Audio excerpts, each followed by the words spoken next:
Jesús. Debían, además, dar sus razones. Había pensado que era una buena manera de conocerlos. San Pedro. María. San Juan Bautista. La Magdalena.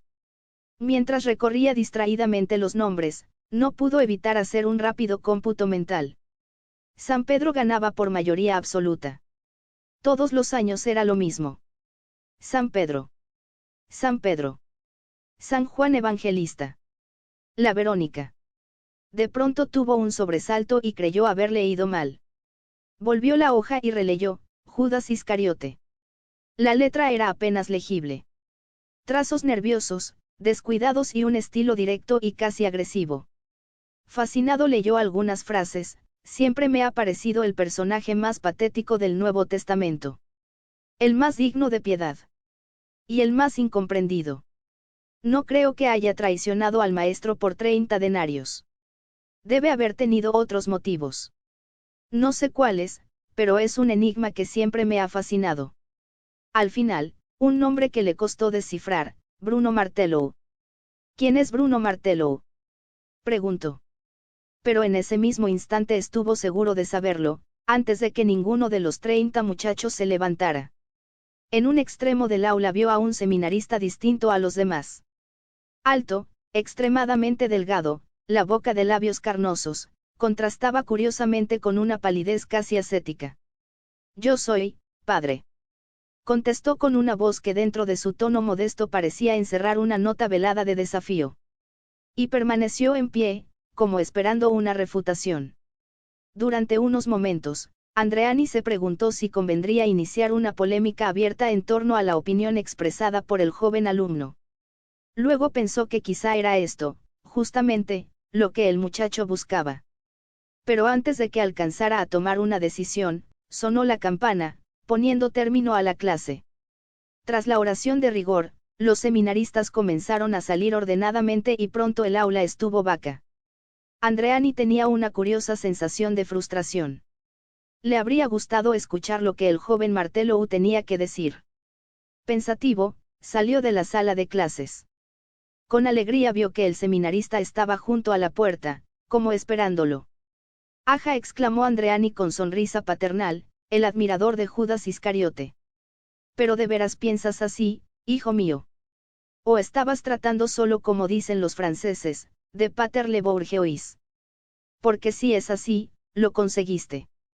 Me dejaste realmente sorprendido. Nunca había oído a nadie defender a Judas. Comprendo que incurro en pecado de soberbia, padre, al pensar en forma tan distinta de los demás. Pero no es solo la figura de Judas lo que es un enigma para mí. Confieso que hay muchas preguntas que quisiera hacer a las Escrituras. Muchas dudas que quisiera resolver. Veremos, dentro de mis modestos medios, qué dudas podrá resolver y a qué preguntas podré contestar yo. Ese fue el comienzo de una extraña amistad. Todo debería haberlos separado, además de la edad. La sólida formación escolástica de Andreani frente a los estudios un tanto anárquicos del joven seminarista. Su distinta procedencia social, Andreani, hijo de un obrero, Martello, descendiente de una familia de patricios florentinos. Andreani, siempre reposado, sereno, tolerante, Martello, todo pasión e impulso. Sin embargo, pronto los unió un afecto que no disminuyó con los años. La primera vez que Andreani oyó a Martello defender sus puntos de vista siempre tan personales, siempre tan divergentes de la posición oficial de la Iglesia, había tal pasión, tanta vehemencia en el joven seminarista, que pensó, este muchacho, o llega a ser un padre de la Iglesia, o cuelga los hábitos antes de recibir las órdenes menores. Pero la crisis que estuvo a punto de truncar la carrera eclesiástica de Bruno Martello vino por otros motivos. Hacía 2 meses que Bruno disfrutaba de sus primeras vacaciones del seminario en la imponente mansión que los Martello conservaban en Florencia. Aunque su familia seguía haciendo una intensa vida social, respetaba la soledad que el joven buscaba cada vez con más insistencia. El primer año en el seminario había afirmado en él su vocación sacerdotal. Pasaba largas horas estudiando las obras fundamentales de los padres de la Iglesia. Yendo más allá de los temas teológicos, a veces su interés se desbordaba hacia aspectos puramente históricos del rico pasado de Florencia. Era feliz encerrado días enteros en la vieja biblioteca de la casa paterna, desempolvando manuscritos de la época de los Médicis o examinando documentos del proceso a Savonarola. Sentía una afinidad especial por los estudios históricos y se alegraba anticipadamente de las oportunidades que le iba a ofrecer la carrera sacerdotal para dedicarse por entero a sus estudios predilectos. Su padre, que al principio se había opuesto a la idea de que el único hijo varón de la familia abrazase la carrera sacerdotal, había terminado por resignarse. Durante un tiempo abrigó la esperanza de que, por lo menos, Bruno aspirara a las más altas dignidades eclesiásticas. Un cardenal Martello no le parecía una perspectiva desechable. Había habido varios en la familia. Y los viejos retratos que colgaban en las paredes de los salones suntuosos, firmados algunos por célebres maestros, así lo atestiguaban. Es cierto, que los tiempos habían cambiado y que el viejo Martello habría preferido ver a su hijo convertido en un director de banco, en un presidente de una compañía industrial. Pero por lo visto, Bruno tampoco parecía inclinarse por el aspecto brillante de la carrera eclesiástica. Su afición hacia los estudios solitarios y su aversión a participar en reuniones sociales donde podía haberse relacionado con personajes importantes de la banca, de la industria y hasta del mismo clero, terminaron por decepcionar al padre. La familia se resignó a que Bruno hiciera su vida solo. Él lo prefería así. Las pocas veces en que tenía que alternar socialmente con su padre y sus hermanas, se sentía incómodo. Los temas de conversación habituales en ellos, le parecían banales y aburridos y regresaba a su soledad apenas podía. Otra cosa habría sido si su madre viviera todavía.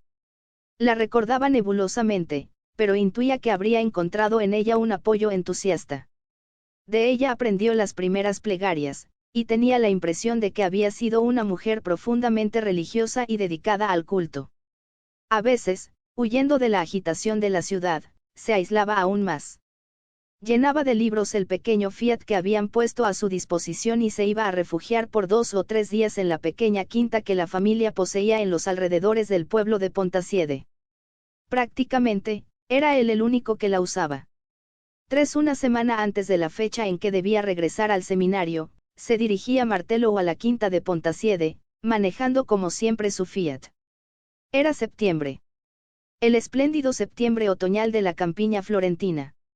Pero Martello no tenía ojos para la infinita variedad de tonos de los álamos del camino ni para los manchones multicolores de las flores silvestres. Generalmente manejaba con excesiva velocidad. Se lo habían hecho observar muchas veces sus hermanas, riendo: no manejas como cura. ¿O es que tienes prisa por entrevistarte con tu jefe supremo?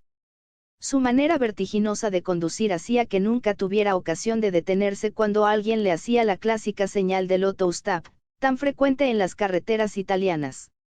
Años más tarde, Martello se preguntaba, recordando el incidente, si no habría sido un designio deliberado de Dios el que puso aquella tarde en su trayecto a la muchacha. Se le echó materialmente encima, casi como si hubiera querido arrojarse bajo las ruedas. Martello pensó por un momento que la había lastimado. Hasta le pareció que la mujer se tambaleaba. Hundió el pie a fondo en el freno y la observó, alarmado, por el espejo retrovisor. La muchacha corrió entonces, cojeando, hacia él. Aunque llevaba el cuerpo inclinado, se echaba de ver que tenía una figura frágil y delicada. El seminarista puso marcha atrás para acortarle el camino y detuvo el coche. Ella abrió la portezuela. Martello vio entonces un par de ojos oscuros y una cabellera negra, alborotada. Está intensamente pálida y no parecía tener más de 20 años. ¿Va a Forlì?, preguntó ansiosa. La lastimé. Preguntó a su vez Martello, nervioso. No, dijo ella. ¿Me puede llevar? Voy a Forlì. Llegó solo a Pontasiede. No importa. Lléveme por favor. Y sin esperar respuesta, se subió al coche. Tomado de sorpresa, Martello puso en marcha el auto. Durante unos momentos los dos guardaron silencio.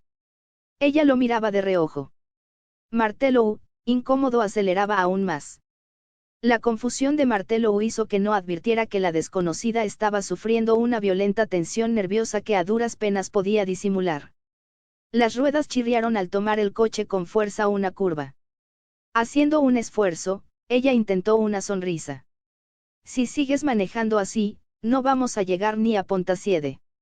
El tuteo lo puso aún más nervioso. Pero era lo habitual entre muchachos. Le costaba admitir que solo tenía 20 años. Detalles como este le hacían comprender hasta qué punto su vida retirada y su vocación religiosa lo iban apartando cada vez más de lo que se consideraba normal a su edad. Ante el silencio de Martelou, ella insistió, ¿vives en Pontasiede? No. Vivo en Florencia. Durante unos momentos ella fingió abstraerse en la contemplación del paisaje. Luego, para ocultar el temblor de sus manos, aferró con fuerza el respaldo del asiento y volvió la mirada al interior del coche. El brusco frenazo había hecho caer los libros. ¿Estudiante?, preguntó cauta, la muchacha. Él titubeó antes de contestar. Sí. En cierta forma. ¿Por qué en cierta forma? ¿Qué es lo que estudias? Se extendió sobre el asiento, tratando de alcanzar uno de los libros desparramados en el piso del coche. Pero al hacerlo lanzó un gemido y se llevó la mano a la cadera con un gesto de dolor. Extrañado, Martelou la miró. Un hilo de sangre salía por debajo de la falda y corría a lo largo de su pierna. Martelou, asustado, detuvo otra vez violentamente el coche. ¿Está usted herida? Pero ella, dominándose con un esfuerzo, se echó a reír bruscamente. ¿Qué va? Es algo perfectamente natural que nos ocurre a todas las mujeres. Esta vez me tomó desprevenida.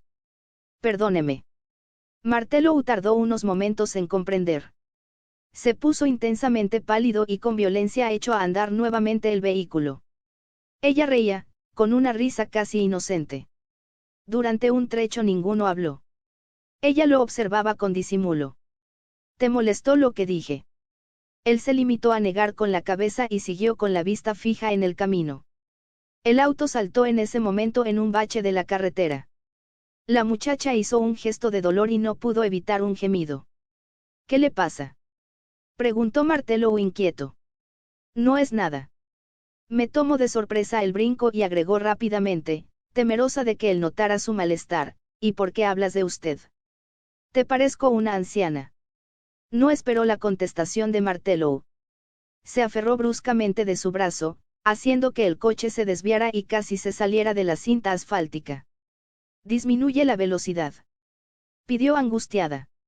Automáticamente Martelou obedeció. ¿Ves allá, en el cruce de la carretera? Parecen policías, replicó él sin comprender. Es una barrera de control y ya no hay tiempo para volver atrás, continuó ella, atropelladamente. Voy a decir que soy tu novia. No me desmientas. Él esbozó una protesta. Ahora no puedo explicarte, pero por el amor de Dios, haz lo que te digo. Lo apremió ella. Y viendo que Martelou hacía amagos de detener el coche, casi le gritó desesperada, no pares. Sigue manejando normal. Estaban ya cerca de la barrera y uno de los policías se adelantó haciéndole señal de que se detuvieran y estacionaran el auto. Documentos, pidió el policía, saludando cortésmente y fijando una mirada penetrante en la pareja. Martelou, esforzándose por no mirar a la muchacha, sacó los papeles y los mostró. Ah, ¿es usted estudiante de la Universidad de Florencia?, preguntó el policía, con desconfianza. No, contestó con voz neutra Martelou.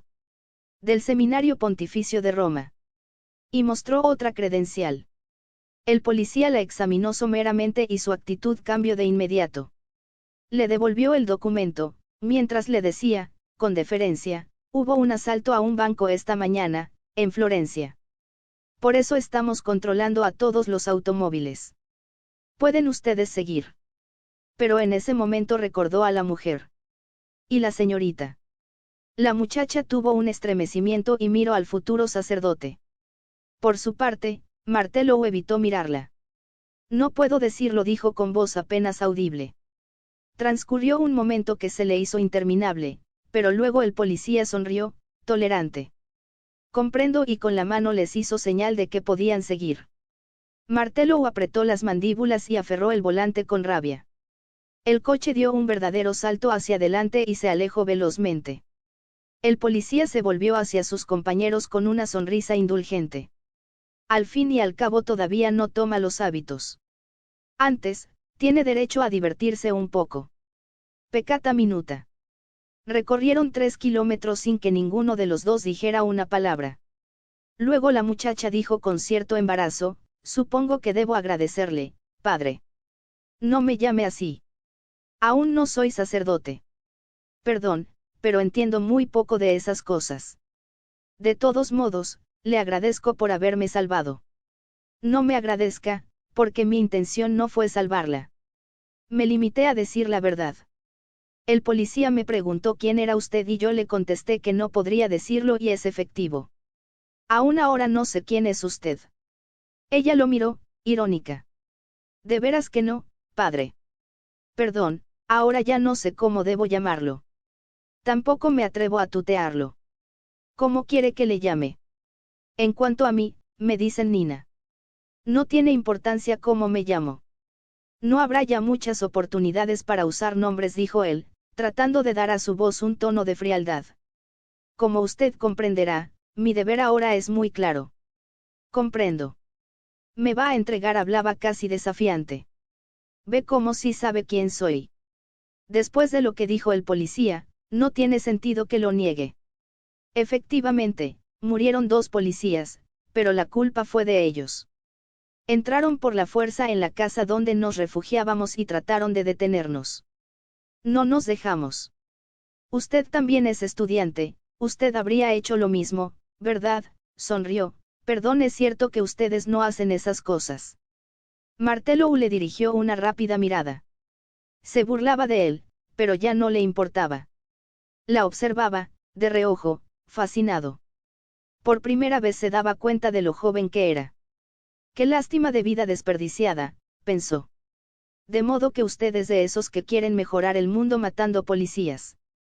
Ella permaneció en silencio un momento y luego dijo, serena, no. No creo en la violencia. En la universidad estudio filosofía. Creo que el mundo se puede mejorar por medio de la razón, del conocimiento, la justicia. ¿Y las muertes de hoy? Ya le dije que no nos proponíamos matar a nadie. Fue, casi un accidente. De pronto, el rostro de ella reflejó un intenso sufrimiento. Estaba muy pálida y ya no se preocupaba por disimular. Se llevó una mano a la pierna, oprimiéndosela fuertemente. Martelou se dio cuenta entonces de que tenía la falda empapada de sangre. Había un pequeño agujero circular a la altura del muslo. Entonces, ¿sí está usted herida? Martelou estaba alarmado. Por supuesto que estoy herida. ¿O se creyó usted lo que le dije hace un rato? Tendré que llevarla a un hospital. Puede ser grave. Ni hospital, ni médico, exclamó ella, enérgica. Me arrestarán inmediatamente. De todos modos, dijo, nervioso, Martelou, siempre será preferible que la arreste la policía en el hospital. La verdad es que no hay mucho donde escoger. Nina sonreía a pesar del dolor. Sin embargo, habría una tercera posibilidad. ¿Cuál? Preguntó él, intranquilo. Antiguamente, los perseguidos por la justicia solían buscar asilo en las iglesias. No es así, padre. Ya le he dicho que no soy sacerdote y no tengo iglesia, objetó él, hosco. Pensó un momento. Lo que sí tengo es una casa de campo en Pontassiede. Quizás podría permanecer allá unas horas, agregó, inseguro. Gracias. Nina cerró los ojos. Martelou no pudo ver su mirada de triunfo. Era mediodía cuando el coche abandonó la carretera y enfiló por un camino vecinal polvoriento. A corta distancia estaba la pequeña quinta de verjas blancas. Martelou detuvo el auto y se volvió a mirar a la muchacha. Nina seguía con los ojos cerrados. Ánimo. Ya hemos llegado. Nina abrió los ojos. ¿Quién vive aquí? Preguntó con voz débil. Nadie, contestó Martelou. Había un cuidador, pero ya no está. Martelou bajó del coche y miró alrededor nerviosamente. Abrió la verja, cruzó el patio con rapidez y llegó hasta la puerta de la casa. Se volvía para buscar a Nina, cuando la vio venir. La muchacha cruzó el jardín cojeando. Se detuvo un momento y respiró hondo. En medio de la maleza, que nadie se había preocupado de arrancar desde hacía quién sabe cuánto tiempo, crecían los olivos. En la casa de mis padres en Siena, había olivos, dijo Nina. Desde la puerta él la apuró con un ademán. Adentro había una gran sala de paredes encaladas. Un gran diván, algunas sillas y muchos libros por todas partes. Todo acentuaba la sensación de abandono. Nina permaneció un momento indecisa. ¿No quieres recostarte? ¿Dónde está el baño? Un momento, voy a ver si todo está en orden, dijo él, confuso. Eso no tiene importancia. Él se limitó a mirar hacia una puerta, al fondo del pasillo. Nina le sonrió tratando de mostrarse amable. Pero a él la sonrisa le pareció burlona. ¿Qué debo hacer ahora?, se preguntó Martellou mientras la esperaba. Se trataba de una delincuente, por mucho que ella quisiera darle al crimen el aspecto de una simple algarada estudiantil. Su apelación al supuesto derecho de asilo era casi una burla. Toda su actitud revelaba desconsideración hacia su condición de seminarista. Encontraba 1000 razones que justificaran moralmente que la entregara. Hasta el mismo hecho de estar herida, quizá gravemente, estaba aconsejando hacerlo. Era una verdadera imprudencia privarla de ayuda médica. Aún como hombre, se sentía atropellado en su dignidad. La muchacha lo había usado en forma descarada para franquear la barrera policial y había tratado de obligarlo a mentir para protegerla. Y por lo visto, pretendía seguir usándolo. La situación no podía tener más salida que esa, entregarla a la justicia. Y, sin embargo, mientras más razones acumulaba en su mente para entregarla, más desesperadamente buscaba introspección y formado en el riguroso análisis moral de todos sus actos, necesitaba encontrar un fundamento de conciencia que le permitiera conservarla. Hay en la casa un poco de alcohol. Y al ver su gesto de confusión agregó, por lo menos alguna bebida alcohólica fuerte. No. Pero en el pueblo hay una farmacia. Podría ir a comprarlo. En ese caso, podía comprar también vendas y algodón. Supongo que en la casa no hay nada de eso. Entonces es grave lo que tiene. No sé. Quizá no. Espero que la bala no haya interesado el hueso, pero he perdido mucha sangre. Temo que la herida se infecte. Está bien, iré a la farmacia y volveré lo antes que pueda. Gracias, dijo ella con suavidad. Le iba a decir otra vez padre. Como no sé cómo se llama. Mi nombre es Bruno Martellou. Martellou, ella pensó un momento y agregó luego sorprendida, ¿cómo? Martellou, de los. Sí. De los Martellou de Florencia. Ella sonrió y pareció que iba a añadir algo, pero repentinamente, cerró los ojos y se tambaleó. Él tuvo que sostenerla. En la farmacia había más gente que de costumbre, pero apenas lo vio entrar, el anciano farmacéutico ignoró a todos los demás. Bruno. ¡Qué sorpresa! ¿En qué puedo servirte? ¿Viniste con la familia? No. Entonces, ¿estás solo? Martellou titubeó. Sí, es decir. Y agregó rápidamente, para ocultar su confusión, vengo a comprar algunas cosas. ¿Tiene usted alcohol? El farmacéutico rió. Pero ¿cómo no voy a tener alcohol? Puso un frasco sobre el mostrador. ¿Qué más? Vendas. Y algodón, agregó Martellou atropelladamente. El farmacéutico puso todo sobre el mostrador. ¿Se accidentó a alguien? Preguntó curioso. Ante el silencio incómodo de Martellou, agregó, a propósito, ¿sabes quién me preguntó ayer por ti? Morelli. ¿Te acuerdas de Renato Morelli? Terminó sus estudios y puso aquí un consultorio. Le va muy bien. No es que como médico sea la gran cosa, pero como es el único doctor en el pueblo, vive todavía frente a la plaza. Preguntó Martellou, interesado. ¿Quién? Morelli. Claro que sí. En la casa de su familia. Gracias, dijo el joven y, eludiendo la evidente intención del farmacéutico de proseguir la charla, pagó y se fue. 4 vamos, Bruno, dijo el joven médico, riendo. Algo quieres decirme y no te atreves. Supongo que no habrás venido con la pretensión de convertirme. Perderás el tiempo. Sigo pensando igual que siempre. La única diferencia es que en las próximas elecciones no voy a votar por los comunistas. Menos mal, dijo, sonriendo, Bruno. Me parecen demasiado burgueses. Estoy buscando un partido más a la izquierda y rió, feliz de su ocurrencia. Pero tampoco has venido a discutir conmigo de política. Estoy seguro. Vamos, dime qué te pasa. ¿Estás enfermo? ¿Alguna de esas enfermedades vergonzosas, sobre todo para alguien que va a ser cura? Por favor, Renato. Ya sabes que no me gustan esas bromas. Entonces, dime de una vez a qué has venido. Quisiera pedirte un consejo. Un consejo. Un consejo médico. ¿Qué medidas se deben tomar con una persona que ha sido herida de bala? Morelli lo miró, atónito. Herida de bala. Bueno, depende de muchas cosas, de la localización de la herida, de la profundidad, de la trayectoria de la bala, de los órganos o tejidos que pueda haber interesado, de la edad y fortaleza de la persona, en fin, no te puedo decir nada seguro sin examinar antes al herido. Dime de quién se trata. Martello titubeó. Perdóname, pero prefiero no decírtelo.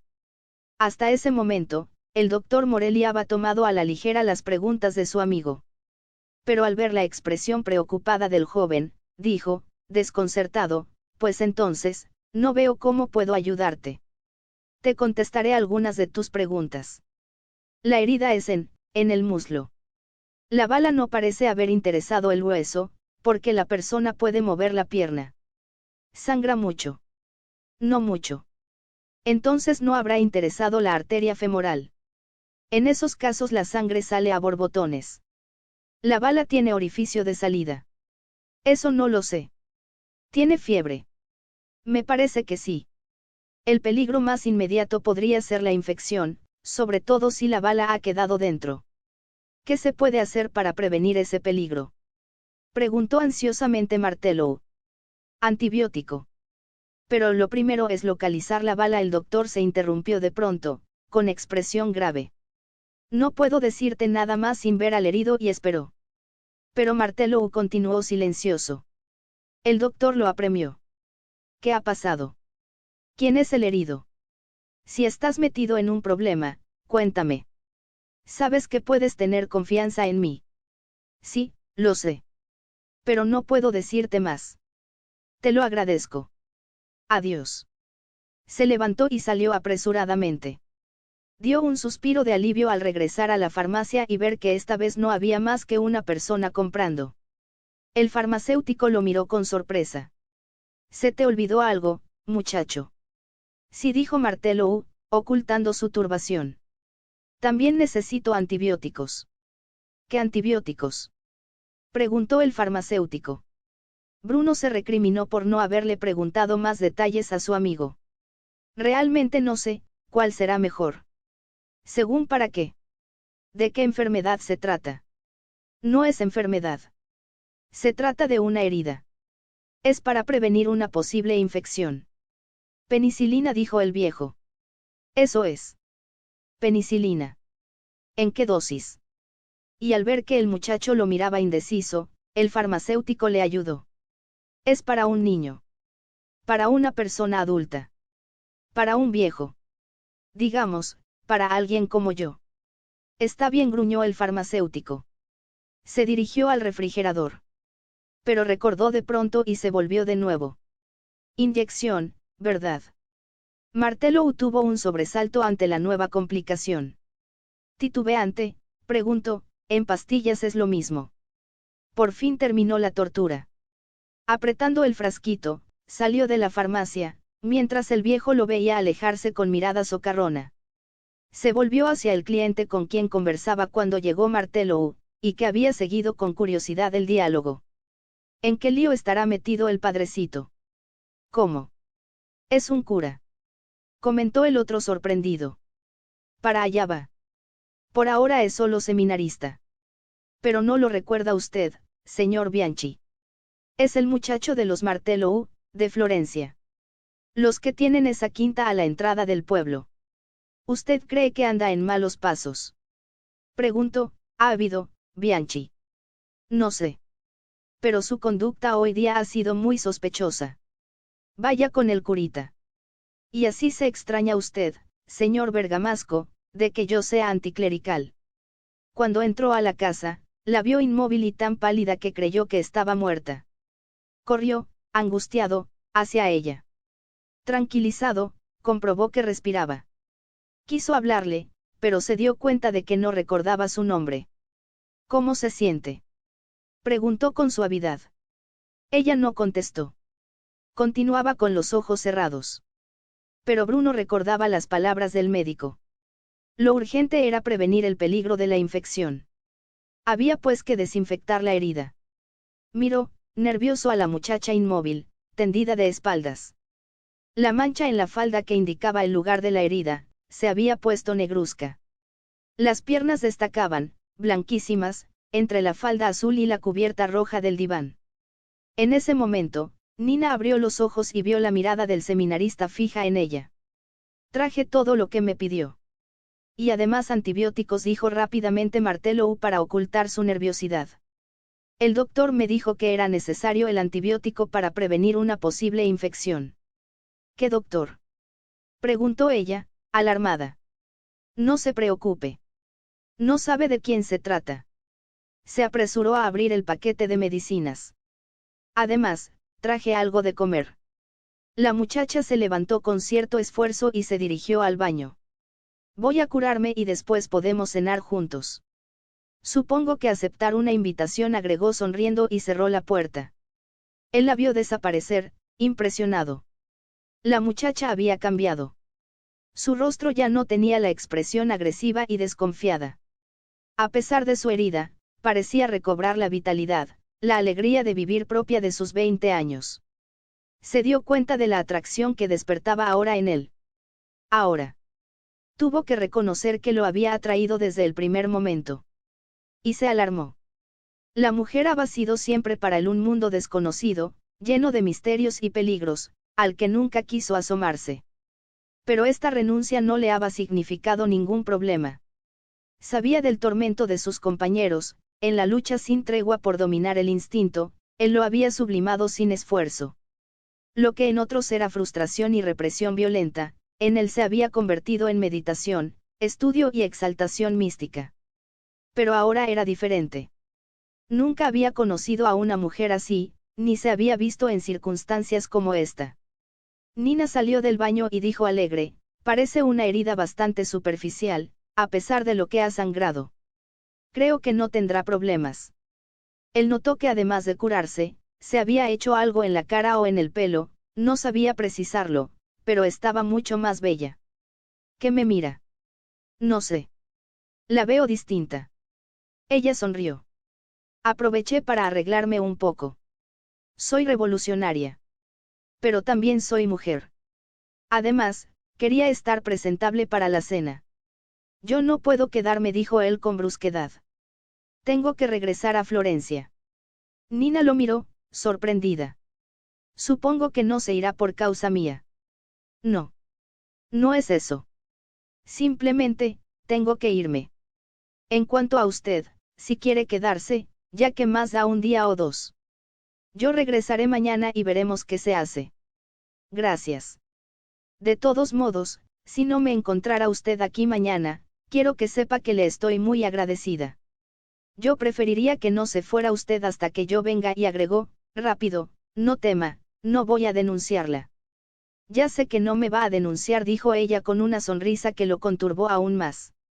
¿Era de agradecimiento o de insolente seguridad en sí misma? Bien, me voy. Sea prudente. No salga para nada. Nadie tiene por qué venir a la casa. La oscuridad era ya casi completa. Desde la puerta, él agregó todavía, será mejor que no encendiera la luz. Nina echó cerrojo a la puerta y caminó, pensativa, hasta la ventana. Alcanzó a ver el pequeño Fiat que se alejaba por el camino y lo siguió hasta que se perdió en la oscuridad. Regresó hasta la mesita donde Martelou había puesto la comida, pero se dio cuenta, sorprendida, de que no tenía ganas de comer. Sintió la necesidad de un cigarrillo. Se buscó ansiosa en los bolsillos y encontró una cajetilla arrugada y todavía húmeda de sangre. Quedaba un cigarrillo. El último. 5 Martelou pasó una noche en blanco. No pudo apartar de su mente el problema que en forma tan sorpresiva había aparecido en su vida, hasta aquí tan serena. Era ya madrugada cuando logró conciliar el sueño, sin haber decidido aún lo que deba hacer.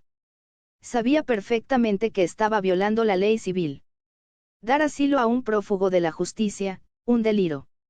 Sin embargo, comprobaba con sorpresa que el aspecto legal no le preocupaba mayormente, por grave que fuera el delito de encubrimiento. Hacía tiempo que, a raíz de lecturas y meditaciones, había empezado a gestarse en él un vago rechazo y menosprecio hacia muchos de los principios y leyes que rigen a la sociedad y que él consideraba deshumanizados y mezquinos. La ciudad de Dios de San Agustín se convirtió en su libro favorito. Partiendo de las ideas de San Agustín, el seminarista soñaba con una utopía en la que desapareciera el conflicto entre la vida material, sujeta a las leyes civiles que han creado los apetitos y las necesidades materiales del hombre, y la vida espiritual que debería estar regida solo por las leyes divinas. Oscuramente intuía que debería haber una verdadera ciudad de Dios, organizada y regida por los representantes del poder divino. Las objeciones morales a su conducta frente a Nina, creía haberlas resuelto también, amparándose en el espíritu de la caridad cristiana. Entonces, ¿por qué lo conturbaba de tal manera aquella muchacha encerrada en la casa de Pontaciede? El futuro sacerdote era hombre introspectivo y razonador, pero también era hombre de acción. Sabía que, a veces, la mejor respuesta a las dudas era actuar. Subió a su Fiat y se dispuso a tomar el camino de regreso a Pontaciede. Pero antes pareció recordar algo y sonrió. Dirigió el coche hacia el centro de Florencia, donde están las tiendas más elegantes de la ciudad. Nina terminó de bañarse y comprobó con satisfacción que su herida presentaba buen aspecto. No sentía dolor ni fiebre. Indudablemente, pronto estaría totalmente recuperada. Claro que habría sido mejor recibir tratamiento médico. 4 o 5 puntos habrían apresurado la cicatrización. Sin ellos, quedaría una fea cicatriz. Menos mal que yo no soy una de esas burguesitas bobas que van a lucirse a la playa en bikini, pensó. Recordó que la última vez que estuvo en una playa fue huyendo de los carabineros que la perseguían por haberse robado un Maserati. Se vio obligada a dejar abandonado el coche en la playa de Ostia y a mezclarse entre la muchedumbre, que junto al mar, bailaba enloquecida, la última importación musical llegada de Estados Unidos. Mientras se secaba, Nina recorrió con la vista el amplio baño de la casa. Polvo por todas partes. Abandono. Pero un abandono elegante. Los restos de la pastilla de jabón que acababa de usar era de las marcas caras y en el botiquín descubrió un frasco de perfume francés de los más finos. Lo tomó con curiosidad. Por primera vez tenía en sus manos un frasco que solo había visto reproducido en los anuncios de las revistas. Luchó un momento entre un sentimiento de desprecio hacia ese símbolo de decadencia y despilfarro burgueses y una curiosidad muy femenina de saber cómo olía. Lo destapó por fin y comprobó con cierta desilusión que estaba seco. Todavía desnuda, regresó a la sala y pasó revista al estado de su ropa. El vestido estaba definitivamente arruinado. El agujero de la bala, la mancha de la sangre que se había extendido y los desgarrones sufridos durante la huida, lo hacían irrecuperable. Mientras lavaba su ropa interior, pensó que le habría gustado recibir al seminarista bien presentada. No es que ella le diera gran importancia a esto, pero ya se sabe cómo impresionan esas banalidades a los burgueses. Sin embargo, reconocía en Martelou algunas cualidades que no reconocía a los demás de su clase. Simple gratitud, se dijo a sí misma sin demasiada seguridad. Un burgués cualquiera me habría entregado. Lo que estaba empezando a reconocer, divertida, es que el seminarista la atraía también como hombre. Era tan diferente a todos los que había conocido. A pesar de sus 20 años, Nina creía tener ya bastante experiencia respecto a los hombres. Ya había tenido varios amantes. La vida azarosa compartida con compañeros de peligro e ideales comunes, hacía que mirara la relación íntima sin ninguna inhibición ni prejuicio. Se había dado a los hombres por un sentimiento de admiración y hasta por simple compañerismo. Se preguntó qué haría si su salvador quisiera acostarse con ella. Pero desechó inmediatamente la idea. No es que tuviera un concepto muy elevado de la moral de la gente de iglesia, pero había algo en Martello que parecía ponerlo por encima de las pasiones vulgares. La desconcertaba. Había momentos que hubiera querido herirlo en su castidad religiosa. Se preguntó si sería virgen y rió pensando en la cara que pondría el muchacho si saliera a recibirlo así desnuda, como estaba. Recordó a uno de sus compañeros estudiantes. ¿Qué diría Mario si supiera que estoy bajo la protección de un cura?, pensó divertida. Tendió su ropa interior. Hacía bastante calor, a pesar de que ya había comenzado el otoño. Se secaría a tiempo. Se asomó con precauciones a una de las ventanas. Había un sol espléndido. Había dormido inesperadamente bien y aunque sus problemas distaban mucho de estar resueltos, se sintió invadida por una irrefrenable sensación de euforia. En ese momento oyó el ruido de un coche que se acercaba por el camino vecinal. Volvió a asomarse por entre los visillos y reconoció el Fiat azul de Martello. Venía antes de lo que ella esperaba. Se vistió rápidamente con su ropa interior mojada y su vestido desgarrado. Pensó que absurdo sería que fuera a enfermarse ahora de una pulmonía, después de haber escapado del peligro de las balas. La ropa mojada marcaba indiscretamente su cuerpo juvenil. Buenos días, dijo con brusquedad Martello al entrar. Ella sonrió. La paz del Señor sea con usted, dijo sonriendo. ¿Le parece un buen saludo para recibirlo? Le ruego que no me haga esa clase de bromas. Perdón. Entonces pongámonos serios. ¿Está todavía la barrera policial que había ayer? No, ya no. Bravo. Dijo ella, contenta. Eso quiere decir que podré irme antes de lo que pensaba. No se alegra. Agregó, viendo que él seguía mirándola, hosco. Sí. Me alegro por usted. Solo que. Piensa irse así, con ese vestido. Cree que pueda pasar inadvertida. Eso es cierto. Tendré que resolver lo del vestido. Por lo menos ese problema creo que ya se lo solucioné yo, dijo él con timidez. Solo en ese momento se fijó la muchacha en el paquete que traía Martello bajo el brazo. Él lo abrió. Era un vestido. Es para mí. Dijo ella, incrédula. Tal vez no le guste. Está muy bien. Era un vestido muy sencillo, pero elegante. Martello no entendía de modas, pero era florentino y había crecido en medio del refinamiento del Palazzo Martello. Nina lo desplegó sobre su cuerpo. ¿Cómo supo mi medida? En la tienda había una muchacha de figura como la suya y pedí el vestido como si fuera para ella. Entonces, ¿se había fijado en mi figura? No. Es decir, ella lo salvó del suplicio, dando media vuelta y corriendo al baño con su vestido nuevo, mientras le gritaba, voy a ponérmelo ahora mismo. Así podré quitarme la ropa interior mojada. No me la podía quitar con este vestido roto y cerró la puerta. Martello se paseó nervioso por la sala. Vio la comida que había traído la tarde anterior y se dio cuenta de que Nina no la había tocado. La vio reaparecer y quedó asombrado. El cabello oscuro recogido acentuaba la pureza de sus rasgos. Pensó en la Madonna de Lippi. El vestido oscuro y estilizado le daba una nobleza inesperada a su figura. Era otra cosa. Le pareció imposible que fuera la misma que el día anterior se había visto envuelta en un hecho sangriento. Como si le hubiera adivinado el pensamiento, la muchacha dijo, sonriendo, ¿verdad que nadie se imaginara al verme vestida así en el lío en que estoy metida? Podré irme apenas consiga un coche. Además ya me contó usted que la vigilancia ha disminuido. No esté tan segura. Los periódicos de hoy hablan mucho de las pesquisas que se están haciendo. ¿Periódicos? Dijo ella, ávidamente. ¿Me trajo alguno? No se me ocurrió. Lo siento. Por lo menos, cuénteme qué decían. No creo que digan nada que usted no sepa.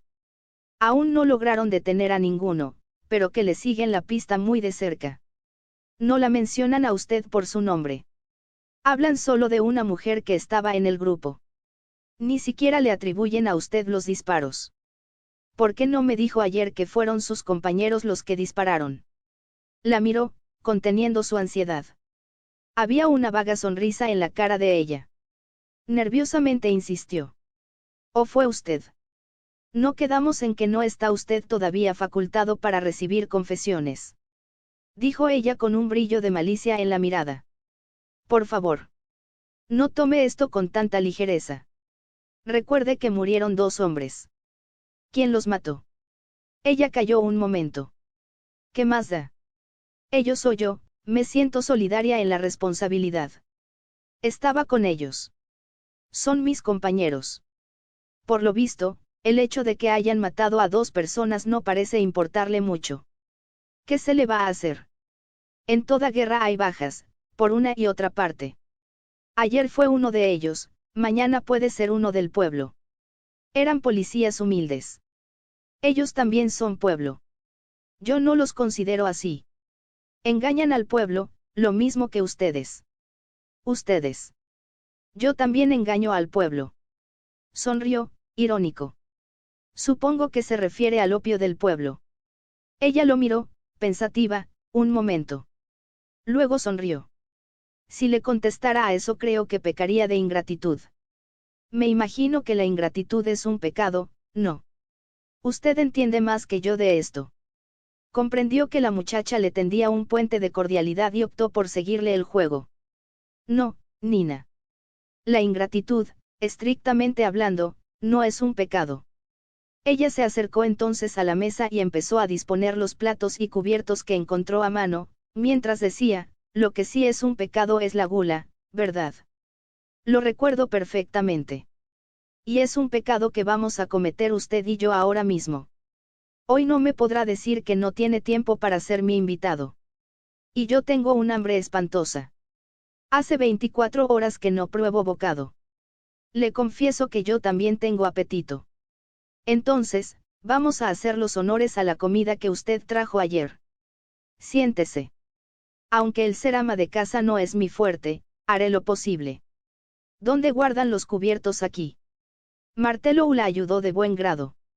En poco tiempo dispusieron sobre la mesa los alimentos. Gorgonzola.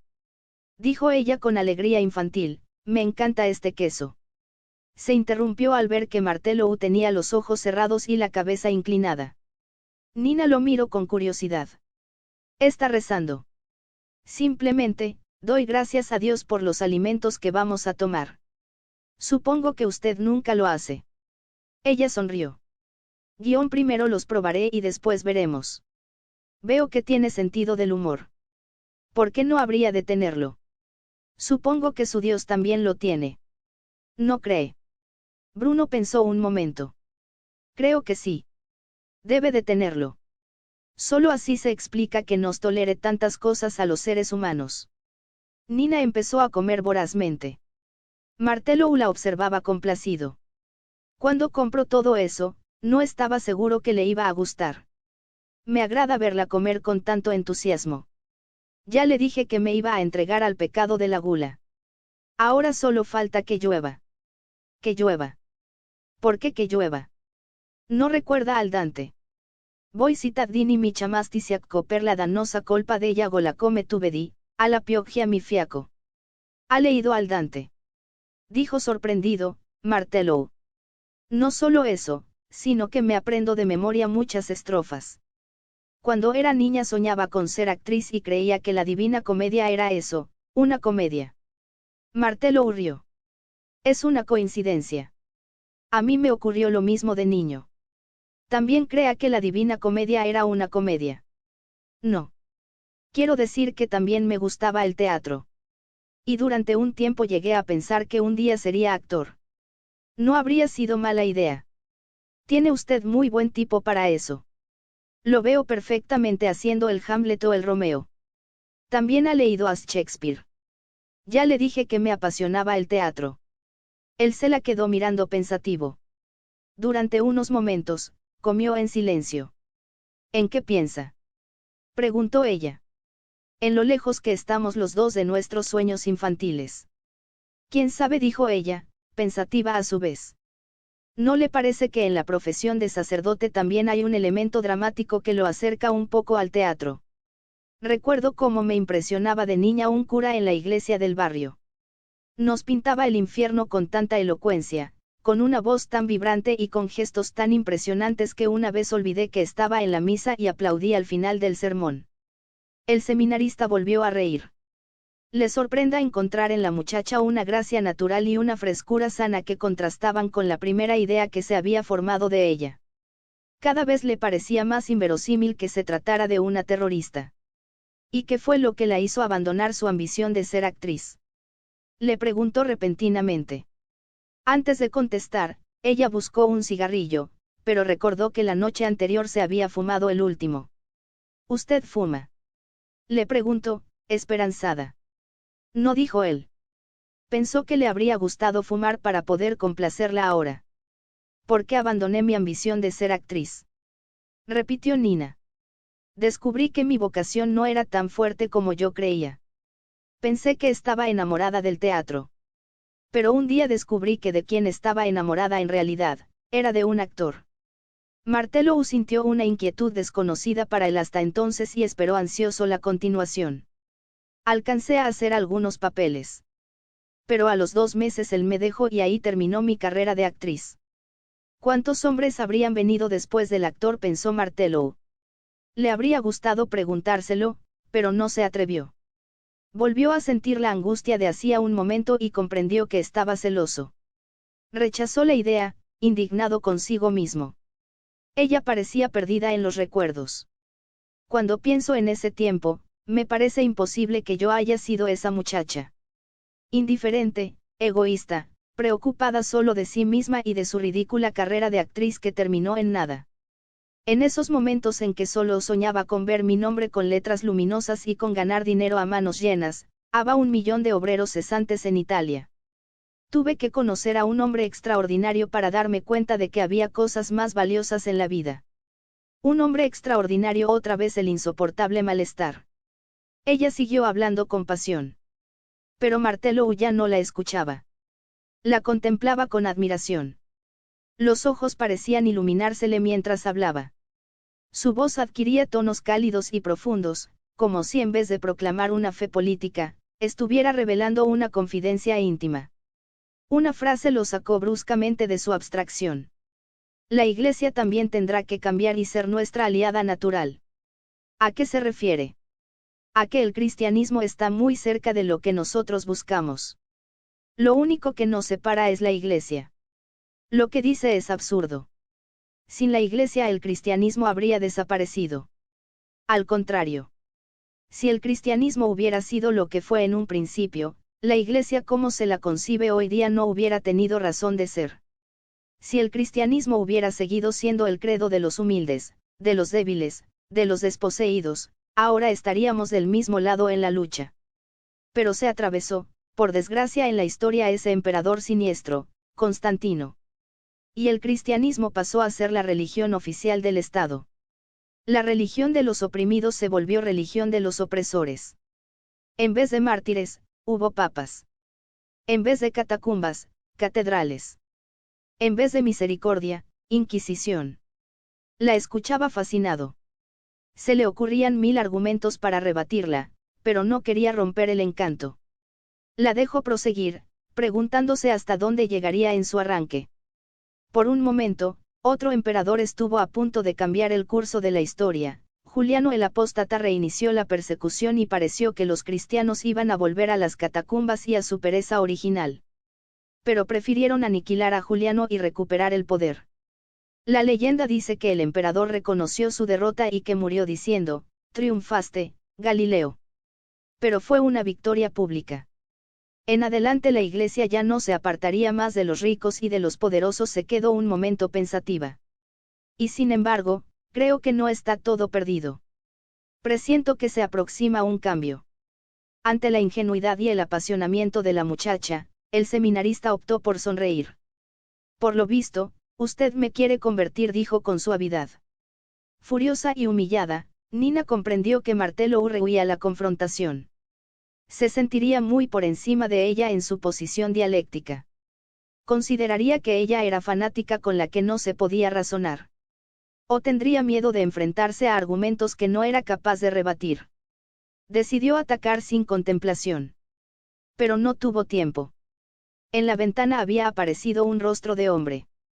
Automáticamente, con la rapidez que dan reflejos condicionados por el peligro, Nina se puso en pie, lista para la huida. Martelo siguió, sorprendido, la mirada de la muchacha hasta la ventana. Hola, supongo que no molesto. Desde el jardín, los miraba, sonriente, el doctor Morelli. Martelo enrojeció. Nina esperaba, tensa. Regresaba de visitar a un enfermo cuando reconocí tu coche. Anoche me dejaste preocupado. Por eso se me ocurrió pasar a verte para preguntarte si todo está bien. Martelo miraba sucesivamente a la muchacha y al doctor, sin saber qué decir. Al fin balbuceó, sí, claro. Bien. Todo está bien. ¿Estás seguro? Las heridas a veces son traicioneras. Yo no estoy herido, dijo atolondradamente el muchacho. El doctor Morelli volvió a sonreír. Eso ya lo sé desde anoche. Entonces supongo que el herido. Mejor dicho, la herida, es la señorita. Nina y Bruno se miraron nerviosamente, pero el médico insistió, bonachón, vamos. No se inquieten. Recuerden que para los médicos hay algo que se llama secreto profesional, que es tan estricto como el secreto de la confesión. Entonces, ¿puedo pasar? Decidiéndose, Martelo fue a abrir la puerta. Ella hizo ademán de retenerlo, pero comprendió que habría sido peor y se contuvo. El doctor entró y se acercó a Nina mirándola con ojo clínico. Martelo buscaba ansiosamente la forma de justificar la presencia de la muchacha. Inició un gesto de presentación, pero desistió. Le parecía absurdo comportarse como si se tratara de una relación normal. Además, recordó que ni siquiera conocía su nombre completo. Pero al médico parecía no preocuparlo este detalle. Tranquilamente, encendió un cigarrillo, mientras seguía con los ojos fijos en Nina. Notó la mirada de avidez de la muchacha y le ofreció uno. Mientras se lo encendía, le preguntó, ¿es usted siempre así de pálida o es que ha perdido mucha sangre? Indecisa, ella miró a Martelo. Él le contestó con otra mirada que quería ser tranquilizadora. Nina comprendió que era inevitable aceptar el riesgo. He perdido bastante sangre. Pero no creo que sea grave. Hoy me siento bien. De todos modos, quiero examinarla, dijo con firmeza Morelli. Miró hacia los cuartos interiores, como hombre que ya conocía la casa, y se volvió a Martelo. ¿Me permites? Sin esperar respuesta, guió a la muchacha hasta la primera puerta y se encerró con ella. Martelo quedó solo. Se sentía cada vez más atormentado. Estaba furioso. Sin poder precisar contra quién. Desde luego, contra el doctor, por su visita intempestiva que lo hacía aparecer a él en una situación ambigua y comprometida. Contra Nina que, en último término, era la causante principal del problema. Pero más que nada, contra sí mismo, por no ser capaz de resolver, de una vez por todas, la situación. Se sentía arrastrado, cada vez más, por un camino que no había elegido. Los acontecimientos parecían confabularse para empujarlo hacia Nina. El doctor reapareció por fin con una expresión tranquilizadora. Detrás salió Nina, arreglándose el vestido. Veo que mis recomendaciones de anoche sirvieron. No hay señales de infección. Además, bajo esa apariencia delicada, esta chica oculta una constitución de hierro. Lo que el doctor no ha querido preguntarme todavía, dijo Nina mirando a Morelli, como tratando de adivinar sus intenciones, es cómo me hice esta herida. Ni se lo preguntaré. No se preocupe. Ya sé que la ley exige que estos casos sean reportados, pero para mí, antes que la ley, está la amistad. ¿Verdad, Bruno? Martelo no supo qué contestar. Y además, comentó el médico riendo, estamos en Italia. ¿Y en Italia quién cumple la ley? Bien, yo me voy, miró a Nina con simpatía. ¿Quiere que le deje un analgésico? Preferiría que me dejara el paquete de cigarrillos. El médico tendió el paquete a la muchacha y después miró a Martelo con una sonrisa que al muchacho se le antojó maliciosa. Yo también me voy.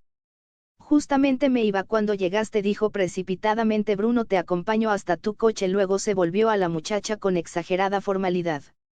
Adiós, Nina, que siga usted bien. Vio en los ojos de ella el desconcierto de una pregunta muda, pero prefirió no advertirla y salió juntamente con su amigo. A los pocos momentos, oyó Nina el ruido de los coches que se alejaban. Solo en ese momento se dio cuenta de que el doctor había dejado un periódico sobre el sofá. Lo desplegó presintiendo ya lo que iba a ver. Efectivamente, en la primera plana, con grandes titulares, aparecía la noticia del asalto al banco. Debajo, con un parecido asombroso, estaba el retrato hablado de Nina, la mujer que en estos momentos buscaba toda la policía de Florencia. Desalentada, pensó inútilmente en encontrar una salida. Pero su mente se resistía a obedecerle. Durante unos minutos permaneció atontada, con la mente en blanco. La sacó de su aturdimiento el ruido de un coche que se acercaba velozmente. Era un ruido que se había escuchado varias veces en las últimas horas, desde la casa. ¿Por qué esta vez le sonaba diferente? Tuvo la seguridad de que el vehículo se dirigía a la casa.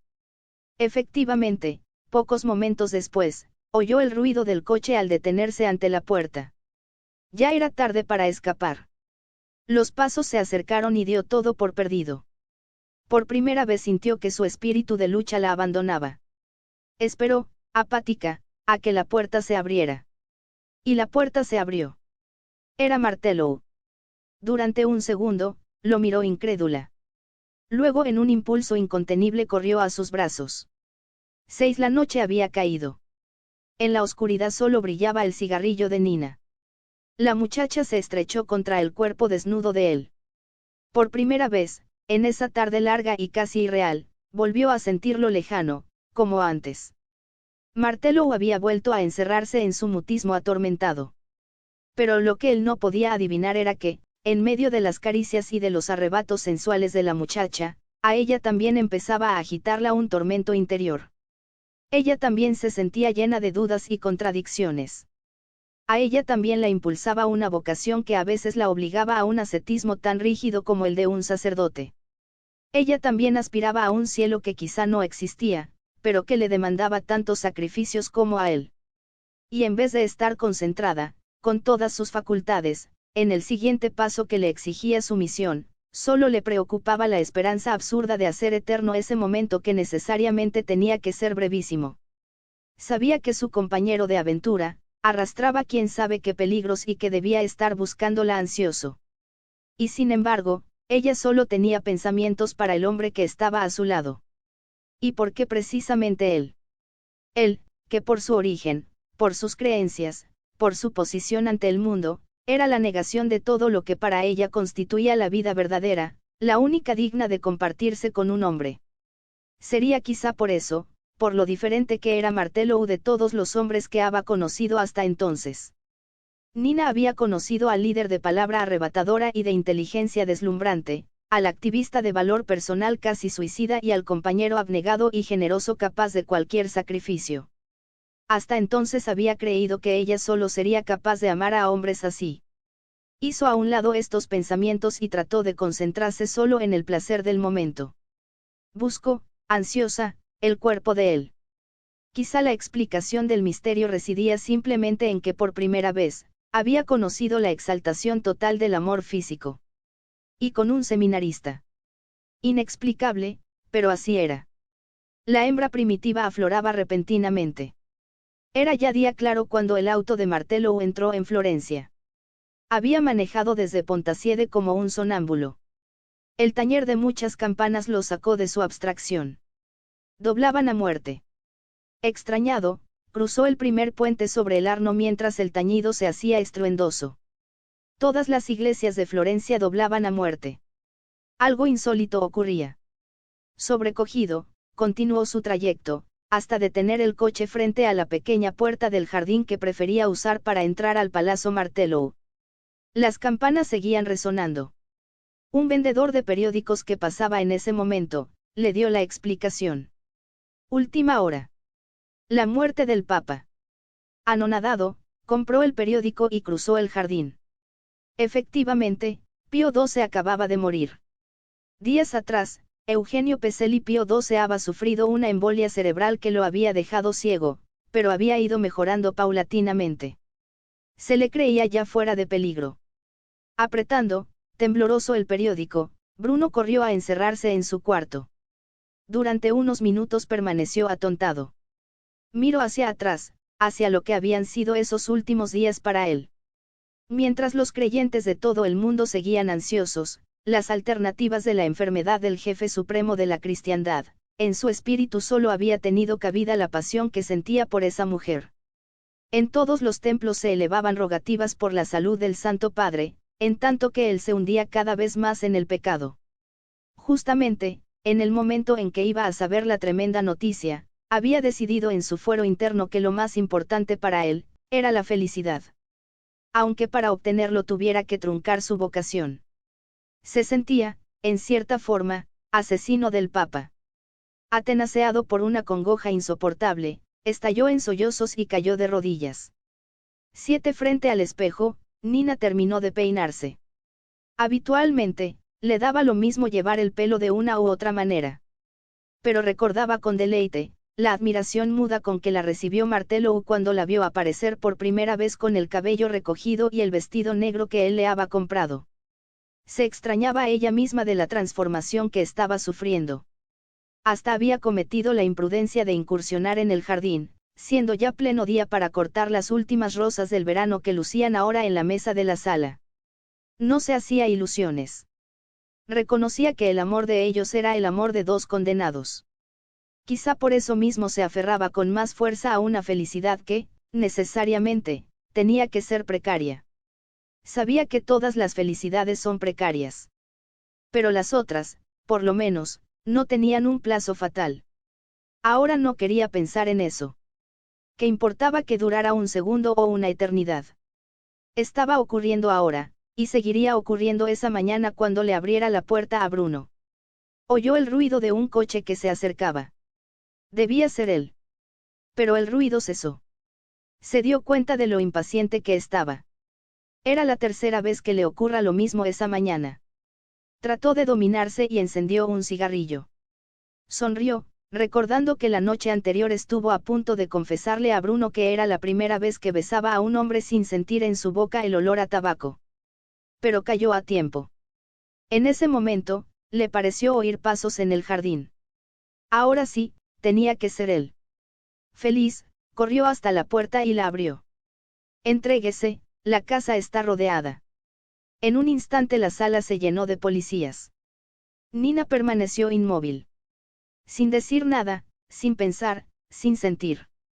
La muerte de Pío XII repercutió en todo el mundo, en los círculos eclesiásticos la conmoción fue inmensa. En el Seminario Pontificio de Roma, ese día no se hablaba de otra cosa. Pío XII había reinado casi 20 años.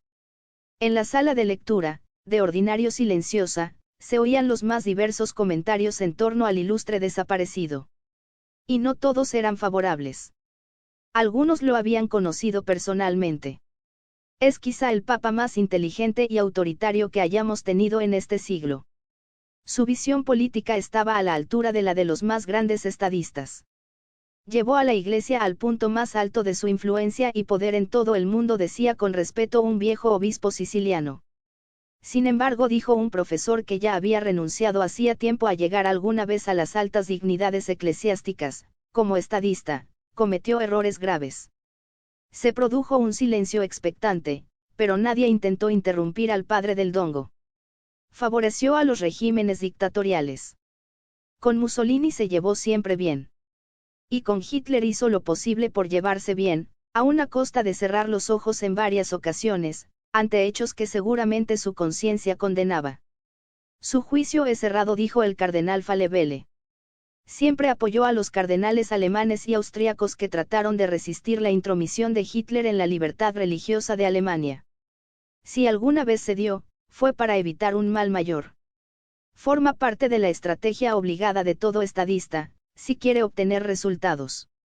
Pero aún los resultados no los veo yo tan óptimos, terció un cura joven.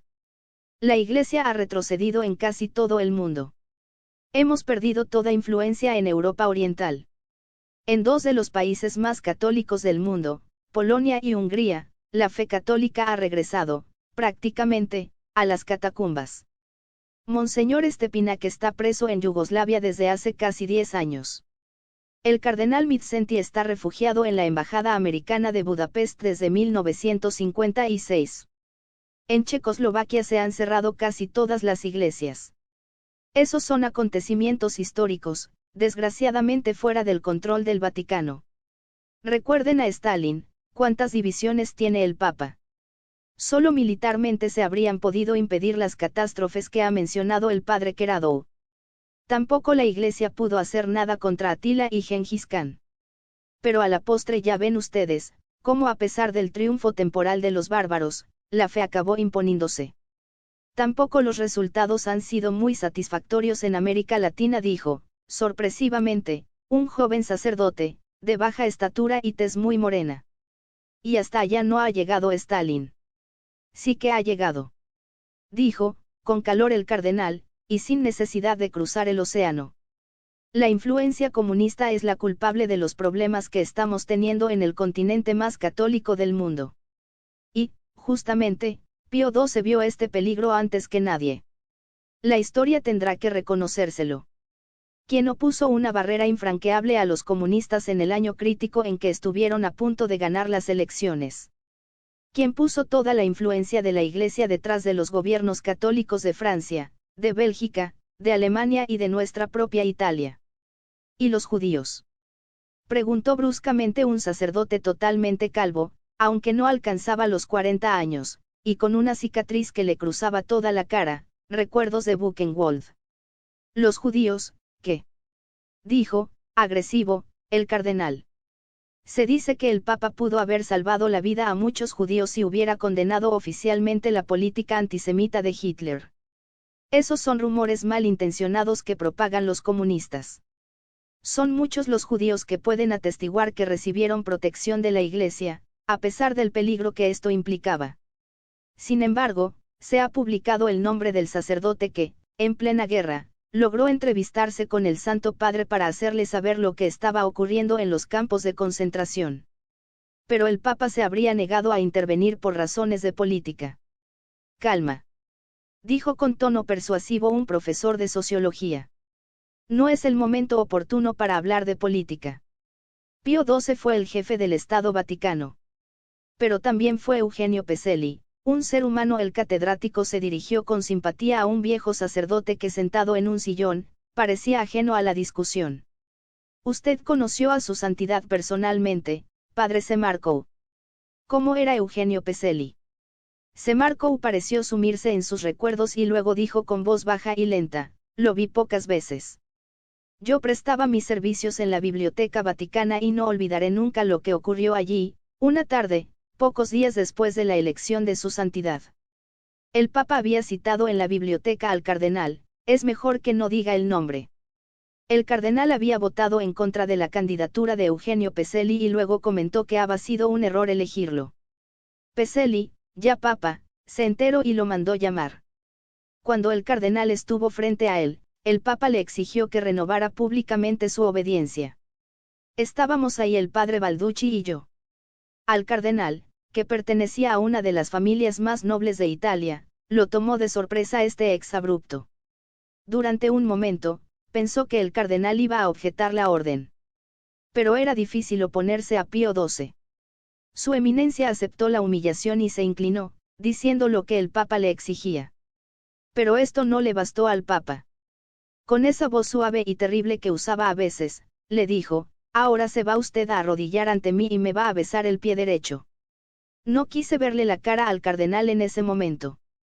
Cuando volví a mirarlo el cardenal estaba todavía arrodillado, haciendo lo que le había ordenado el Papa. El padre Semarkou desvió la vista, como lo debió haber hecho en aquella ocasión, para no ver la cara de los presentes. Se produjo un silencio de hielo.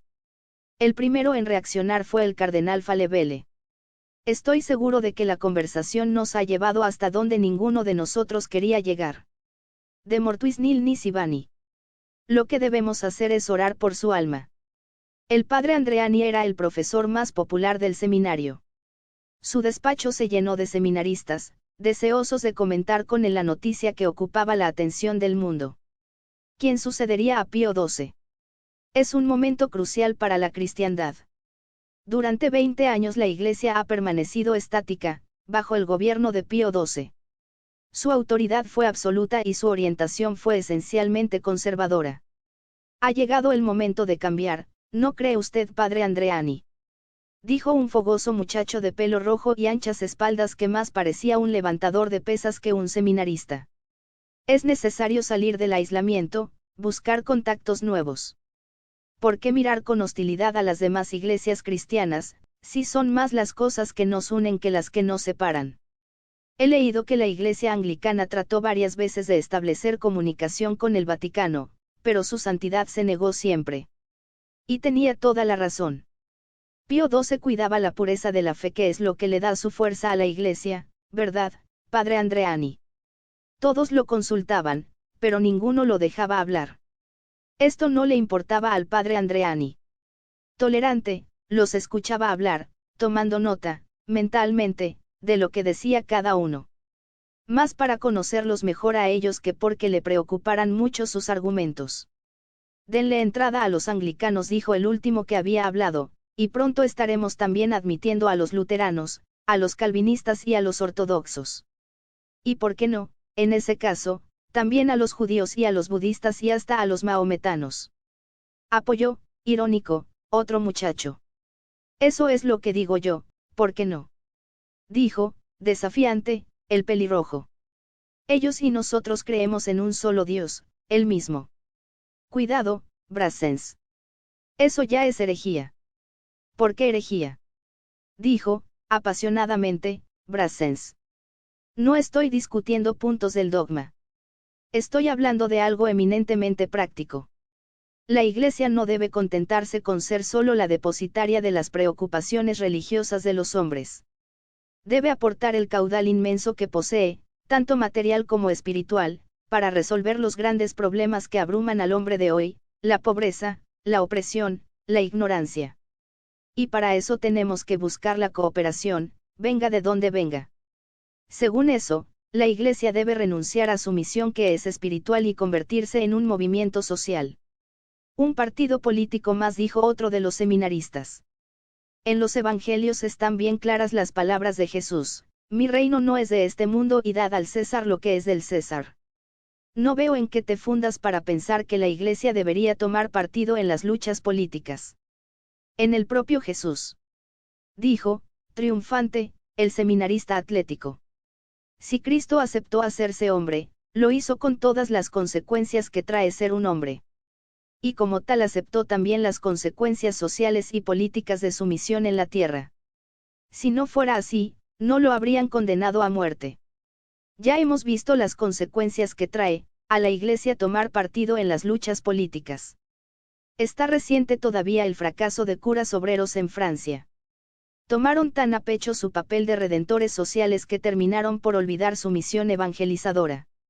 Unos colgaron los hábitos y se inscribieron en el Partido Comunista, y a los otros la Iglesia los tuvo que retirar rápidamente de las fábricas. El padre Andreani creyó llegado el momento de intervenir.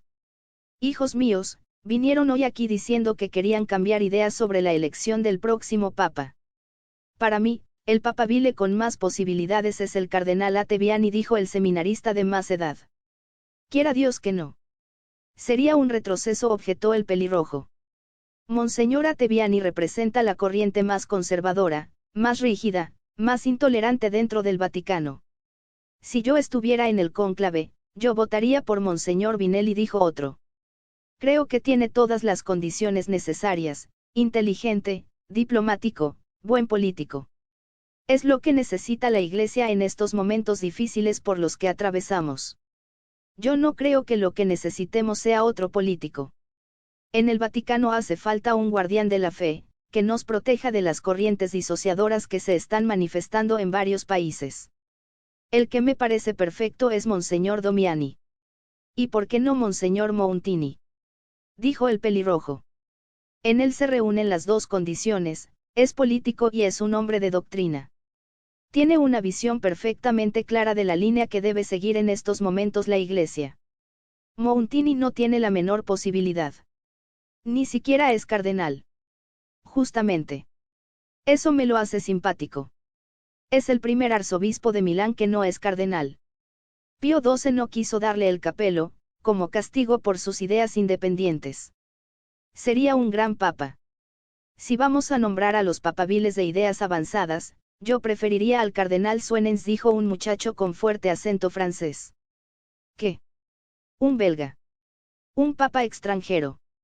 Dijeron varios, escandalizados. ¿Y por qué no? ¿Qué mejor manera de testimoniar la misión universal del catolicismo? No creo que se vuelva a elegir a un papa extranjero. Por lo menos en este siglo. Pasaron los tiempos de Alejandro Borgia y de Adriano Bí. En ese caso, dijo el defensor del tradicionalismo, yo preferiría al cardenal Bea. Es el hombre que más conoce los problemas del Vaticano. Estuvo junto a Pío XII en los momentos más difíciles de la Iglesia. Un papa alemán. Protestó un seminarista genovés. Hay algo más cómico que el idioma italiano pronunciado por un alemán. ¿Te imaginas cómo sonaría una alocución pronunciada desde la Basílica de San Pedro, con acento alemán? Sería una catástrofe. Ya en plan de reductio ad absurdum, el cónclave podría elegir a un papa asiático. ¿Y por qué no a un papa negro?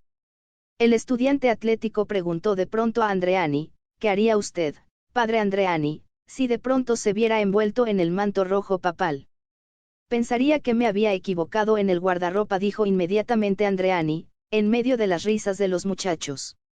Yo, papa. Me conformaría con llegar un día a obispo. Pero díganos, por lo menos, ¿por quién votaría usted en el cónclave si fuera cardenal? ¿Por un buen político? ¿Por un diplomático? ¿Por un teólogo? ¿O quizá por un financista? Preguntó, el padre genovés. Andreani pensó un momento. Votaría por un hombre bueno.